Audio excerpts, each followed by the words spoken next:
مینه پتلو راتلو زیاتیږي مینه پتلو راتلو زیاتیږي کله راځه کله به زه درځم کله راځه کله به زه درځم ویونه عثماني صاحب ډېرې ښې پوښتنې کوي ما ته ډېرې جالبې یا که خپل همداسې غواړې چې شوخي وکړي چې مینوال زیات شي هغه خپل ترنم دغه شي په دغه اړه کې ووایي له چا یې کور کلی له چا نه یې ټول ښار واخیست فکر کوئ چې تاسې کوم شاعري کوئ یا کومه لیکنه کوئ مینوالو ته هیوادوالو ته مو یو څه ورکړي او مینوال هیوادوال ستا په شاعري ستا په لیکنه کې څه ګوري دی ترلاسه کړي دي پروردګاره نور یې مه اوږدوې ختمه یې کړې تا د سوشل میډیا خبره وړه د خپل هنر د وړاندې کولو لپاره یا مینوالو ته خپله مینه ورکول سوشل میډیا ښه لاره ده چې زه تا متوجه کړم چې زه خپله ارزونه وکړم مازدیګر ښه وي دیدن کېږي ړنګه غرمه کې لیلا کور کوي خوبونه مازدیګر مه ګوره ما ګوره مازدیګر تل وي زه به کله کله یم جانانه داسې خو څوک نه کړي چې د په نیمه لار کې یوازې پرېښودمه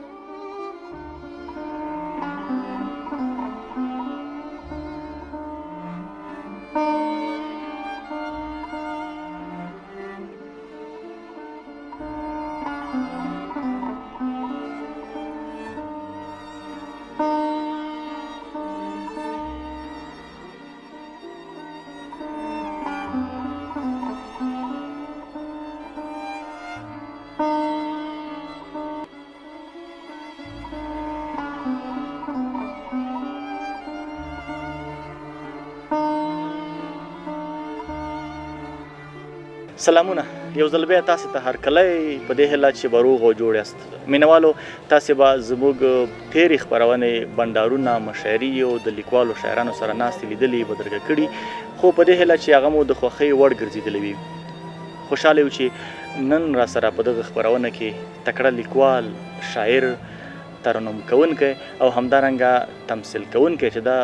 تاسې په سوشل میډیا به ډېر لیدلی وي ډېر ښه تمثیل کوي د ترنم تر څنګ یو ښه غږ هم لري نو نن را سره میلمه دی په دې خپرونه کې په دې هیله چې تاسې هم تر پایه له موږ سره اوسئ او د دغه تکړه لیکوال او شاعر له خوږو خبرو له خوږو لیکنو همدارنګه دی چې کوم ترنم کوي له غږ سره دا را سره بدرګه کوي او د ده له خبرو خوند واخلئ دا لیکوال شاعر او د ترنم بلبل چې دا له لرې ولایته راغلی له غزني ولایته دلته راغلی دی احسان الله اندړ دی اندړ صاحب په پیل کې تا ته ښه راغلاست وایم خوشحاله شوم چې زموږ بلنه دې ومنله راغلی او دا قیمتي وخت چې په دغومره مشکلاتو ودې ویل چې مشکلات مې ولیدل تکلیفونه ډېر زیات او راغلی ډېره مننه مهرباني قدرمن عثماني صاحب ډېره مننه زه هم په خپل وار سره تاسو او د ملي راډیو ټلویزیون ټولو همکارانو او همدارنګه لیدونکو ته که په داخل افغانستان کې او کله هیواد نه بهر ټولو ته د زړه له تله نیکې هیلې سلامونه او پیرزوینې وړاندې کوم په دې هیله چې ټول هیوادوال او د ملي راډیو ټلویزیون د دې خپرونې درڅې مینوال به جوړ روغ او د صحت په جامو کې یاست او له تاسو نه مننه کوم چې ما ته مو بلنه راکړه او زه مو په دې وارزولم چې زه مو د یو میلمه په حیث باندې قبول کړم ډېره مننه کوم اندړ صاحب مننه خوشحاله شو چون مخکې دې ویلې چې ګرمي ډېره زیاته ده په لاره دې ګرمي شوې ده خو په دې هیله چې موږ خپلو مینوالو ته خوشحالي ورکړو او دوی خوشحاله وساتو له ګرمۍ لرې کړو هغه په دې چې داسې خبرې او داسې شعرونه د خیره چې ته ورته ووایې داسې ترنم ورته وکړي چې دوی هغه ګرمي نو له منځه لاړه شي ښه که شعر ته دې راشو د شعر په کوم فورم کې کار کوي شعر تر ډېره بریده زه د غزل په شاوخوا باندې راتاویږم او غزل ما ته خپله د شعر او شاعرۍ په ډګر کې که څه هم د بل وي او که څه هم خپل وي نو د غزل فرم د شعر ما ته ډېر خوندور ده ډېر راته جالب ده او زه ډېره علاقه له غزل سره لرم کله هم چې له شاعر پوښتې او د شاعر دا پوښتنه کوي چې کله وجه څه او انګیزه څه ورته د شعر دنیا ته راځي یا د شعر ښاپیرۍ سره یو ځای کېږي هغه به ول همدا خبره کوي چې کال مې کېږي یو نیم کال مې کېږي خو پیل مې په غزل کړی علت یې څه که موږ د غزل هغه قانون اصولو ته وګورو غزل ډېر سخت برېښي ځکه هلته قافیه ردیف او څپې لري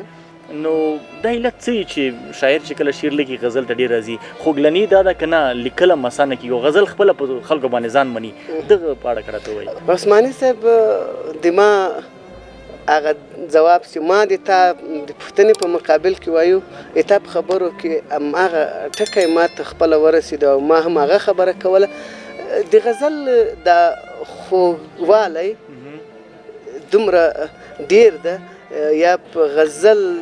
دغه یو معجزه ده د غزل یا د غزل دغه یو اغیزمنتوب ده په اوریدونکو باندې مینوال هم د غزل ډیر دي او داسې هر شاعر لومړی شاعري له غزله شروع کوي نو وجه یې دا ده دلیل به د ما په نظر باندې دا وي چې غزل په خپله یو ډیر خوږ کلام دی یو شاعر کېدای سي که څه هم ځینې الفاظ چې په نظم کې را یو ځای کولی سړی په لنډۍ کې یا په غزل کې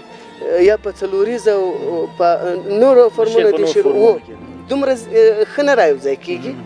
لکه په څومره چې په نظم کې را یو ځای کېږي خو په غزل کې یعنې هغه ویره هم وي هغه نیمګړتیا هم وي خو بیا هم دا د غزل خپله چوکاټ د دې غزل سیلابونه د غزل دغه فورم د غزل ډیر خوندور ده نو معلومداره خبر ده لکه مخکې چې تا وویل دا د غزل خپله کمال ده چې هر څوک په ځان په خلکو باندې مني بالکل بالکل دا د غزل اندر صاحب بیخي رښتیا خبره ده او پخه خبره ده ډېر شاعران په همدې فکر دي او همدا وایي چې غزل خپله خوږ دی او په خپله په شاعر باندې ځان مني ښه بل د دې نه معلومیږي او دا معلومه خبره هم ده چې طبعا یو شاعر یو لیکوال به د خپل ځان دپاره لومړی خپل ځان مهم دی په دې کې څه د شهرت خبره وي که څه د فکري او د خیال او هغه ستونزې مشکلات د دې ازمایلو په خاطر باندې هغې را برسېره کولو په خاطر باندې ټولنې ته به یو څه ورکوي دا خبره به مي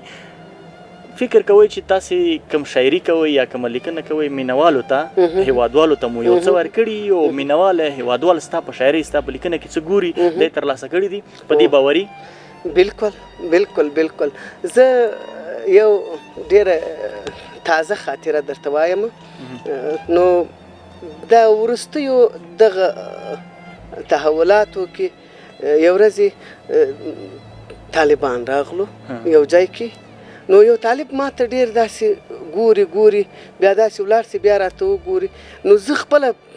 ووېرېدم یو قسم ویره را سره پیدا سوه چې څه جرم مې کړی ده دا سړي د بل چا شک را باندې کړی ده او که دا ولې داسې راته ځیر ګوري خو یو واره دا مجاهد راغی دا طالب ما ته وایي ته احسان صاحب نه یم زه یم زه یې لا وویرولم نور مو ډار شو چې والله خو لکه چې خبره زما تر دغه راورسېده وایي ته احسان صاحب نه یم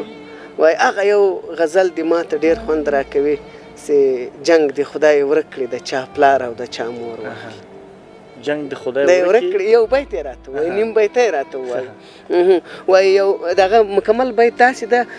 وایي یوې ماشومې خورې ورور ته دا کیسه کوله یوې ماشومې خورې ورور ته دا کیسه کوله جنګ د خدای ورک کړي د چا پلار او د چا مور واخلي نو دی وایي چې ما ته دغه بیت دې ما ته ډېر خوند راکړی او دا غزل به ما ډېر اورېدو او دغه غزل یې راته ووایي داسې ډېر وایي یعنې دا مې اوس تازه درته وویل نو د هر شاعر کلام به د هر شاعر لیکنه به هغه که نثر یې او که نظم یې خو هغه به له ورایه معلومیږي چې هغه به په ټولنه کې تاثیر حتما لري ځکه موږ ډېر داسې شیان وینو چې هغه د یو چا له لیکنو یوه ټولنه اصلاح سوي بلکل مثال یې زه اوس په دغه کې درته وایم د احمدي صاحب د نصیر احمد په ناولونو لنډې کیسو کې په دې کې یعنې زه په د خپل کلي کې په د خپله ټولنه کې زه چېرته اوسېږم د احمدي صاحب له ناولونو په ګټه اخیستلو باندې په خلکو کې زه ډېر واضح بدلون وینم بلکل نو که څه موږ خو د احمدي صاحب مرحوم الله تعالی دې خیر کې رحمت وګرځوي الله تعالی دې وبخي الله تعالی دې قبر منور وګرځوي موږ هغه مقام ته نسو رسېدی خو بیا هم زه هم چې هر څوک نو د ده کلام د ده شاعري د دوی هغه هنر به په خلکو باندې تاثیر کوي او خلک تجربې به خلک اخلي یعنی دا منو چې دا غځای خو بل څوک نشي ولې یو څوک کولای شي چې یو ځای ته ورسېږي او موقف ته ورسېږي او خلکو باندې خپل ځان ومني یعنی دا خبره خصوصا که همدغه خبره که ټولنې ته راشو زموږ استاد هیوادوال لاړ شو نثر ډېر ورته مهم دی چې ورته کار وشي او که نظم په دغه اړه کې ووایي عثماني صاحب دا یو تریخ حقیقت ده یعنی دا باید موږ ووایو چې موږ تاسې لیکوالانو شاعرانو لکه څنګه چې لازمه ده د یوې ټولنې د پرمختګ لپاره د یوې ژبې د پرمختګ لپاره هغه څه موږ نه دي کړي هغه داسې تا یادونه وکړه د شعر په برخه کې موږ هر څومره غني یو خو د نظم په برخه کې خو د نثر په برخه کې موږ ډېر نیمګړي یو موږ ډېر پاتې یو نو دا واضح خبره ده د ټولو لیکوالانو لپاره د افغانستان د افغاني ټولنې خصوصا د پښتني لیکوالانو لپاره دا ډیره مهمه ده د پښتني ټولنې لپاره تر نظم باید په نثر کې ډیر کار وکړی شي بالکل باید ډیر کار وشي او موږ اړتیا ورته لرو موږ په نثر کې لیکنو ته په نثر کې کتابونو ته په نثر کې خامو موادو تر ډیره اړتیا لرو او هیڅ بډایه نه یو د نثر له اړخه د په پښتو ژبه کې په پښتني ټولنه کې موږ هر څومره نیمګړي یو یعنی څومره چې لازمه ده 1% کار موږ نه ده کړی بالکل مینوالو د اندر صاحب نه احسان الله اندر صاحب نه د خبرونې په دې برخې خبرې هم ډېرې زیاتې وړي خبرې به کمې کوو او د اندر صاحب نه به شعرونه اورو ترنم به ترې اورو همدارنګه به د تمثیل برخې کې هم راته یو څو مینوال خوشحاله ساتي تمثیلي ټوټې به وړاندې کوي غزل د نه اورو اندر صاحب د خبرونې په دې برخې کې مینوالو ته د یو غزل ووایه قدرمن عثماني صاحب داسې تاسې د غزل غوښتنه وکړه یادونه مو وکړه زه څو بیته وایم بیا درته ترنم کوم مهرباني هسې نه بیا داسې قصه لاړه چې دوم پړاو ته هسې نه بیا داسې قصه لاړه چې دوم پړاو ته زما او ستا دغه واده لاړه چې دوم پړاو ته او پروردګاره نورې مه اوږدوه لنډه یې کړې پروردګاره نورې مه اوږدوه لنډه یې کړه پروردګاره نورې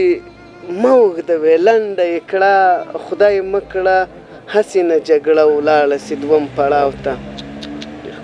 او دا زما د مرګ لپاره څومره دسیسې جوړې دي دا زما د مرګ لپاره څومره دسیسې جوړې زما د مرګ لپاره څومره دسیسې جوړې دي یوه سهار بله غرمه لاړه چې دوم پړاو ته او په موږ د جنګ لوبه شروع کړي د دوی خوښه نه سي بیرته له سره ډرامه لاړه چې دوم پړاو ته ډېر ښکلی او چې دا چې زموږ په وینو دا تجار کافر به موړ وي که نه چې زموږ په وینو دا تجار کافر به موړ وي که نه څنګه یې هره ورځ توبه لاړه چې دوم پړاو ته ډېر ښکلی دی او هسې نه بیا داسې قصه لاړه چې دوم پړاو ته زما او ستا دغه دعوه لاړه چې دوم پړاو ته پروردګاره نور یې مه اوږدوې ختمه یې کړې پروردګاره نور یې مه اوږدوې ختمه یې کړې خدای مه کړه هسې نه جګړه لاړه چې دوم پړاو ته او مقطع یې داسې ده موږ همیشه ترې مینه غوښتې ده او مینه غواړو موږ همیشه ترې مینه غوښتې ده او مینه غواړو د احسان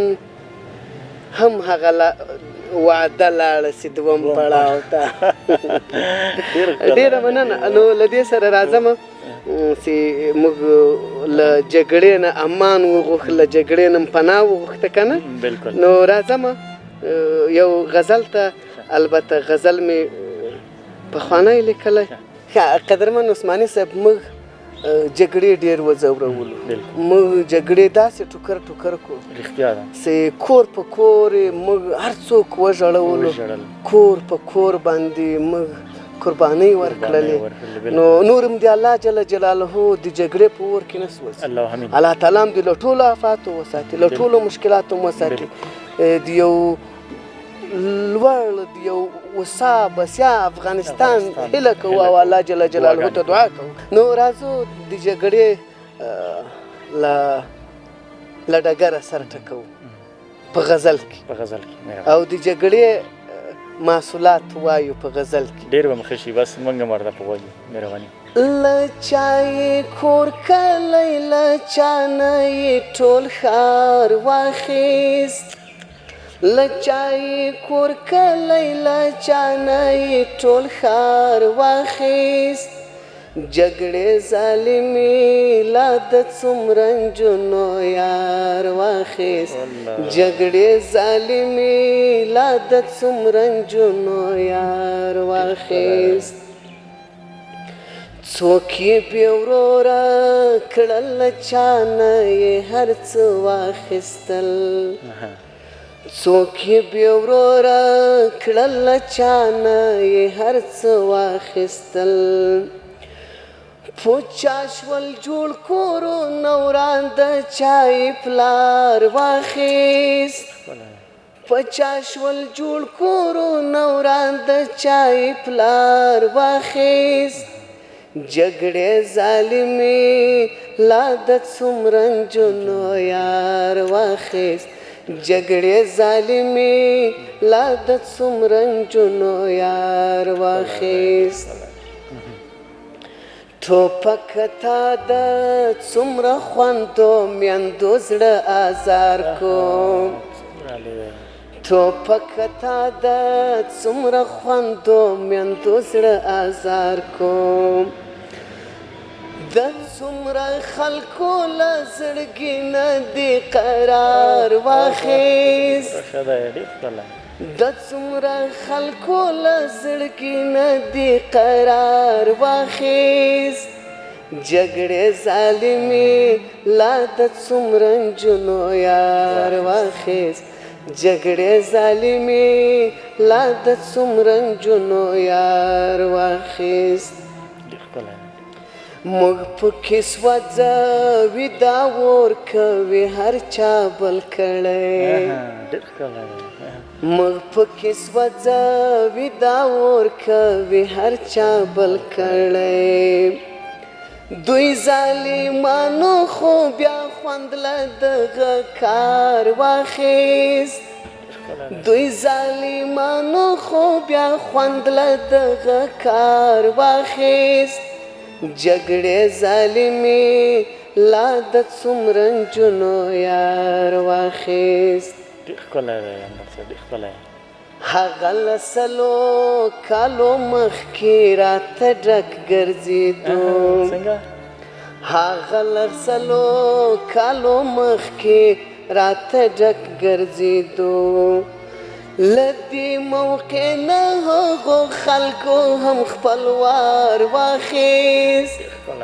له دې موقع نه هغو خلکو هم خپلوار واخیست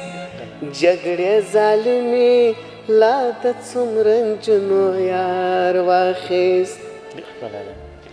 دا هم انصاف نه و احسانه یاره ډېر وحشت و دا هم انصاف نه و احسانه یاره ډېر وحشت و چې د یو چا په خاطر ټول کلی بمبار واخیست چې د یو چا په خاطر ټول کلی بمبار واخیست جګړې ظالمې لا د څومره نجونو یار واخیست. اندړ صاحب یو بل مسله چې تاسو تمثیل هم کوئ تاسو یو ښه تمثیلګر هم یاست همدارنګه یو ښه ترنم هم کوئ په دې ټولو به لنډ لنډې خبرې کوو تمثیل ته راتګ مو څه و مخکې دې وویله چې ستونزې مشکلات د نثر نظم دا برخه وه چې ټولنه له ستونزو مشکلاتو ډکه ده او مشکلات وي خو تمثیل ته مو راتګ څنګه و همداسې یو ناڅاپي راغلی که نه داسې څه و چې ته د هغې نه متاثر شوې او راغلی ورته ډېره مننه عثماني صاحب ډېره ښه پوښتنه مو وکړه کله چې موږ د خپلې ټولنې هغه لیدلوری ولیده امو ثابت که موږ هیڅ وخت په دې ونه توانېدو چې موږ د شعر په ژبه باندې وطن یا هیواد د مور په حیث باندې ور وپېژنو چې دا مور څه معنا په غزل کې موږ مور ورته یادولی سي وطن معنا مور په نظم کې موږ ډېر ځلې داسې ویل سي وطن مورې د ما ته زه د تا بچی یم که نه مختلفو شاعرانو ویلي دي تشبیه کړی د خاوره یې له مور سره تشبیه کړې ده دغه وطن یې خو دا ما ته مؤثر نه ښکارېدو ما یې په ټولنه کې اغېزه نه لیده چې یو چا دا منلې ولی د یو شاعر د کلام په واسطه باندې دا منلې ولی چې وطن مور ده نو بیا یو وخت کې ما یو نظم لیکلی و البته د هېوادنۍ مینه یا هېواد د مور ده که نه نو په دې اړه باندې ما یو نظم لیکلی و هغه خپل نظم مې بیرته تمثیل هم کړو زه یو مور وم یا د وطن یوه مور وم او یا په خپله وطن وم مور وم د اولادونو نو بیا ما د یو لاروي ته چې هغه د ما له حاله پوښتنه کوي مورې ولې په ژړا یې څه غمو په سر اخیستې زما خو ستا په شان مورکۍ ده خو دا یو نظم و زه بیرته خپل په دا نظم کې دغه لاروي ته د خپل ځان حال بیانوم او د خپلو اولادونو یا هېواد کې د وګړو د هغوی بې اتفاقي د هغوی له تعلیمه له زده کړو وروسته پاتېوالی دا زه په نظم کې ورته وایم خو په تمثیل سره د مور تمثیل ورسره کوم او اولادونو ته لاس نیسم نو بیا یې زه په ټولنه کې په هغه صحنه کې یا له هغوی باندې یا له هغه څه وخت وروسته بیا زه مستقیم د هغو په اغېز باندې پوهېږم چې څومره اغېزه کوي اندړ سره خلک د تمثیل په برخه کې ډېره مینه کوي د غزل چې کله وایي مینه ورسره کوي کله لیکنه کوي یا لنډه کیسه د هغه وګوري عثماني صاحب ډېرې ښې پوښتنې کوي ما ته ډېرې جالبې زه تا متوجه کړم چې زه خپله ارزونه وکړم خو تر څو پورې چې ما ته معلومات کېږي یو وخت کې زه په شعر کې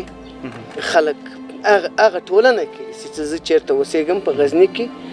هلته د ما د نظم یعنی په شعر کې د نظم دغه د ما ډېر مینوال د ما ډېر بیا یې زه نمونه درته وایم او یو وخت کې چې بیا زه کله ترنم ته راوتم ترنم ته زه په ډېر مشروالي کې راوتم یعنې له ماشومتوبه زه چا نه هڅولی یم نه ما خپله ځان وړ بالو چې زه باید ترنم وکړم زه په وروستیو کې یو ملګرو دوستانو تاسې غوندې مینوالو دې ته وهڅولم چې ته خو ډېر غږ لرې ته باید ترنم وکړي ترنم مې له ماشومتوبه مې په مکتب کې کاوه خو مینوال مې بیا وروسته نه لیدل له اووم اتم ټولګي پورته مې بیا نه لیدل مینوال یا چې د مکتب له دورې وروسته چې فارغ سوم بیا مې څوک مینوال نه لیدل اوس 2 کاله کېږي چې یا څه کم یا زیات چې ما ته خلک د ترنم په برخه کې مینوال مې زیاتېږي وروستیو کې زه د تمثیل ډګر ته راووتم لومړنۍ تمثیلي ټوټه چې ما جوړه کړې ده په ټولنه کې یو معلومدار ناروغۍ یو رنځ یو درد یو تریخ حقیقت هغه داسې ما خپل زوی ته کوژدنه کړې وله او کله چې مې د هغه زوی واده وسو هغه نګور چې مې راوړه کور ته هغه د طب پوهنځۍ د 5م سمستر محصله وه نو ما دا ورسره واده کړې وه د نجلۍ له پلار سره چې زه به دا دغه کوم تعلیم دې وکړه پروا نه لري هېڅ خبره نه ده واده راکړه خو تعلیم دې وکړه هېڅ خبره نه خو دا دروغ وه دا حقیقت نه دا واده ما په دروغو ورسره کړې وه کله چې ما واده وکړو د نجلۍ هغه رخصتي چې له پوهنتونه یې راخیستې وه د ما د نګور هغه پرس وه هغه نګور مې راغله چې سلام او ادب و احترام د پوهنتون رخصتي مې پوره سوې ده او زه نور ځم پوهنتون ته ما ورته وویل چې یا پل ولاکه واخلې هغه بیا راته وایي چې پلاره تعلیم د موږ حق ده او زه داسې ناروا نامشروع غوښتنه تاسې نه لرم. زه د طب پوهنځي محصله یم او دا مې PhD دی په دونه قدر کې مې نمره روانه ده او زه د ټولنې د خدمت لپاره د مسلمانانو د خدمت لپاره د هغو مظلومو محرومو عجزه دربده مندو د خوندو لپاره چې هغه په ټولنه کې موږ تاسې دغه ښځینه قشر ده نو د هغوی د خدمت لپاره ما دا ډېر ښه اقدام کړی ده. ته باید ما وستایې. نو ما په هغه قهرجنه لهجه ورته وویل تر څو پورې چې زه ژوندی یم والله که دې د پوهنتون دروازه راچولې ده چې څو زه ژوندی یم د ما لور د ما زوی د ما ښځه د ما ورور دا به د تعلیم حق را چې پیدا نه کړي. خو زه دغه نګور ته جواب ورکوم او دا نګور مې ځي ډېره پریشاني او زړه وروسته خپل پلار ته ټلیفون کوي. د نجلۍ پلار انجینر ده. انجینر صاحب راغی. زه په دغه کې اخته یم په پټي کې په بوټو کې اخته یم. دی راغی سي ډېر ښه احترام ډېر قدر عزت ما په کور کې د عزت راکړو. خو دا د ما د مشر عمر په خاطر باندې نو کله چې ما ورته وویل چې ښه درځه ورشه ولاړ شه زه چې انجینر صاحب به درځه چې به دې تلې هغه لور سره وایي پیاله چای وخورې زه دلې کار کوم. زه خو په موضوع باندې خبر وم چې دا پلار بې څه نه ده راغلی د نجلۍ پلار. نو زه غواړم چې له ده سره نور ونه وینم اضافه له جوړ په خیر زیاتې خبرې ورسره ونه کړم. خو هغه انجینر هغه دوست مې ډېر راته شلس و چې یا به دواړه ولاړ سو کوټې ته او یا زه هم دلې کښېنم نو څه خبره نه ده که ته کار کړې کار دې وکړه. او ما غوښتل چې ما او دی باقي نور سره اضافه خبرې ونه کړو. خو خلاصه دی مجبوره سوه ته یې راته وویل چې هغه نجلۍ دې له مکتبه رامنې کړې وه له پوهنتونه. نو پوهنتون خو دغه نجلۍ ډېره خواري ښکلې ده ډېر زحمت یې ښکلی ده د دې ډېر یو غټ ارمان ده او دا د تا لپاره د دنیا او د آخرت ګټه ده. سبا دغه نګور د تا فارغېږي ما ته یوه روپۍ ګټه نه رسېږي. د تا اولاد ته تا ته د تا نامو ته د تا کورنۍ ته یو ویاړ راوړي یو عزت در بخي یو قدر احترام در بخي په دې ټولنه کې. دلته به دواخانه یي دلته به شفخانه یي دلته به د تا د ټول کلي د دې منطقې مشکل ورباندې حل. خلاصه زه له دې سره دی راته وایي چې ما داسې تیزې زیاتې خبرې وکړې. دی راته وایي ته څومره بې فرهنګه سړی یې. زه ورته وایم چې دا بې فرهنګه دې چا ته وویل. خلاص ورسره اچوم او په دې جنجال رامنځته کېږي. خو کله چې دا ویډیو دا تمثیلي ټوټه خپره سوه د شملې راډیو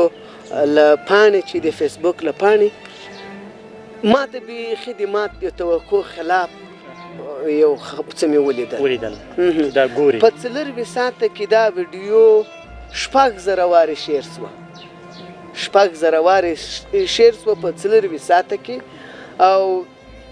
1,40,000 کسانو تر 1,500,000 کسانو پورې ولیدل سوه. کمنټونه یې واخیستو لایکونه یې واخیستو. نو بیا ما وویل چې زه یاره په تمثیل کې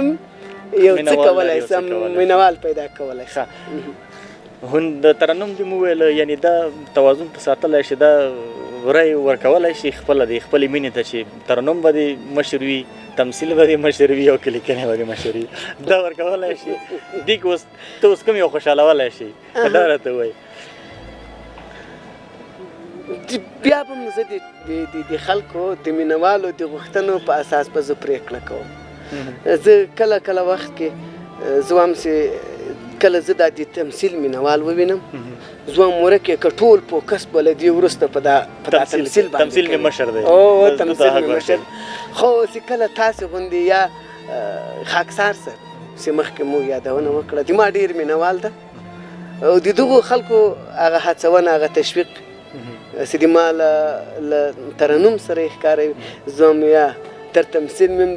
دغه ښه ده ترنم مې ښه ده. نو بیا به هم زه د مینوالو په غوښتنه او د خلکو په غوښتنه باندې به انشاءالله هر څه د مینوالو خوښې د خپل وس په اندازه به هغه ورته وړاندې کوم. ښه اندړ صاحب یوه بله خبره ملګرو دې هم راته ویلي او ما هم تعقیب کړی تا مخکې د یوټیوب خبره وکړه یوټیوب باندې چې کله کوم ویډیو خپره وي ورته ډېره د کمنټونه داسې تنکي ماشومان ځوانه طبقه ډېره زیاته وي او بیا پکې خصوصا زموږ نجونې دا ډېره وي هم دوی دپاره یې خپره علت یې همدا وي علت څه وي دغسې چې دوی ډېر زیات مینهوال لري په دغه اړه که راته ووایي یا که خپل همداسې غواړي چې شوخي وکړي چې مینهوال زیات شي هغه خپل ترنم دغه شي په دغه اړه کې ووایي نه دا خو ډېر مطلب به تبلیغات ملګرو راته ویلي وایي دا همدغسې دا شوی دا په ثبوت باندې شوی چې مقصد مینهوال که موږ یې سره ټول کړو دا ډېره ورته نو رښتیا څه وایم د ما هدف به دا نه وي چې زه په ټولنه کې یو طبقه خلکو ته کار وکړم خو دا د هغوی خپله لیوالتیا ده د هغوی خپله مینه ده کور ودانۍ ورته وایي مننه د موږ هدف دا نه ده چې موږ په ټولنه کې د مور او میرې چلند وکړو د یو چا په غوښتنه باندې یعنې هېڅوک موږ ته ټول خلک یو وجود دی موږ ته بلا فرق دی هېڅ فرق یې نه کوو نو دا د هغوی خپل قضاوت تاسو ته چا ویلي وو په سوشل میډیا باندې په یوټیوب باندې په اوس وخت کې که سړی د حالات ته هم وګوري چاپېریال ته هم وګوري وضعیت ته هم وګوري څه کول پکار دي څه رقم اثار یا څه رقم لیکنې یا څه رقم نظریات یا فکرونه سړی وشیندي چې زموږ ټولنه یې مثبت لوري ته راولي قربان دې سم عثماني صاحب د موږ ټولنه دومره دردمنه ټولنه ده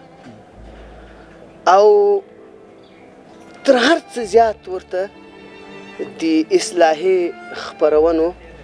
اړتیا ډېره ده موږ هر څوک که په شعر کې وي که په نثر کې وي که په تمثیل کې وي که په هنر کې وي که په هر څه کې موږ باید د خلکو د اصلاح لپاره خدمات وړاندې کړو موږ مواد موږ خپرونې موږ پیغام باید د ټولنې د اصلاح لپاره وړاندې کړو یعنې زه یو مثال درته وایم کرکه په دې ټولنه کې ډېره زیاته ده ډېره خپره شوې ده دومره کرکه خپره شوې ده زه وایم تر هر څه زیاته اړتیا په دې ټولنه کې دی ته ده چې په دې خلکو کې د کرکې په ځای باندې مینه وویشي مینه پکې خپره کړي مینه ورته وشیندي د تا خبره نو موږ د کرکې له منځه وړلو او د مینې پیدا کولو د خلکو په منځ کې د دې لپاره باید کار وکړو نو دا معلومداره خبره ده چې موږ ټولنه اصلاح ته ضرورت لري او د ټولنې د اصلاح لپاره هر هغه څوک چې هسې متحرک ده هغه باید کار د ټولنې د اصلاح لپاره ښه شاعر به ضرور راشوک شوی لیکوال نه که دا پوښتنه کوي او بیا د هنرمند نه چې تاسې ترنم کوئ تاسې تمثیل کوئ دا مشوکي خو ته م وایي بې څه نه یې په دې اړه کې مینهوالو ته وایي دا راز یې مینهوالو ته ښکاره کړي ښه ولا دا خو روښانه خبره ده واضح خبره ده په دې باندې نه دا ولې خاندئ دا خبره ما نه پټوي یا د خپلو لیدونکو مینهوال نه یې پټوي که نه څنګه نه یې پټوم سوچ پې کوې چې ودرېږي نه یې پټوم درته وایم معلومداره خبره ده څوک چې شاعر له شعر سره مینه یوازې په دې نه پیدا کېږي چې موږ په ټولنه کې درد ولیدو خپله به هم یو درد لري نو بیا چې کله څوک اکثره وخت غزل لیکي د عاشقو شاعرانو یو شی دغه ده نښه همدغه ده چې غزل دی ډېر لیکي چې دا شوکي دی عاشق او بیا چې ترنم کوي ترنم هم هر څوک نشي کولی دا به خپله په زړه کې درد لري ترنم د ما په نظر باندې د ترنم به یو تعریف هم داسې کېږي چې د هغه دردېدلي زړه غږ ده چې یوازې دردېدلي زړونه یې اوري که نه د هغه دردېدلي زړه غږ ده چې یوازې دردېدلي زړونه یې اوري او هغه ورباندې پوهېږي نو دا معلومداره خبره ده په دې کې شک نه خپل هدف ته رسېدلی هغه هدف دې لاسه راوړی نه خدای مهربانه ده انشاءالله نه څوک چې فکر کوي او غواړي چې چاته شاعري وکړي چاته ترنم وکړي هغوی په دې پوهېږي هغوی خپل هدف ته رسېږي هغه یعنې ځان خوشحاله احساسوي چې دا درس صاحب زه رقم درج په ځای کوم وکور یې ودان هغه ورځ ما لمر ټلویزیون کې یو خپرونه کې میلمه وم نو بیا یو بیت مې ووایه یو غزل کې بیا له خپرونې وروسته د هغه بیت په اړه باندې یو چا لږ وضاحت وغوښت وایي دا څه معنی وایي نور هر څه رانه پاتې دي ورپام مې لا هم نه ده نور هر څه رانه پاتې دي ورپام مې لا هم نه ده تمام ورځ په خوښه د هغې غزلې وایم څومره ښه دی سهار غزلې وایم او د شپې غزلې وایم نو بیا یو چا وضاحت وغوښت چې د چا په خوږه غزلې وایم بیا کې شته دی چې لوسې درکول کېږي ښه انور صاحب ډېره زیاته مننه چې تر دې دمه د خپل مینوال خپل لیدونکي خوشحاله وساتل په دې هیله چې تر بیا هم خوشحاله وساتې او انشاءالله که وخت بیا به سره بنډار کوو بیا به سره خبرې کوو ډېره زیاته مننه نو مننه قدرمن عثماني صاحب له تاسو هم مننه او له قدرمنو لیدونکو نه هم نړۍ مننه کومه چې تر دې ساعته پورې مو وزغملو ډېره مننه کور مو وده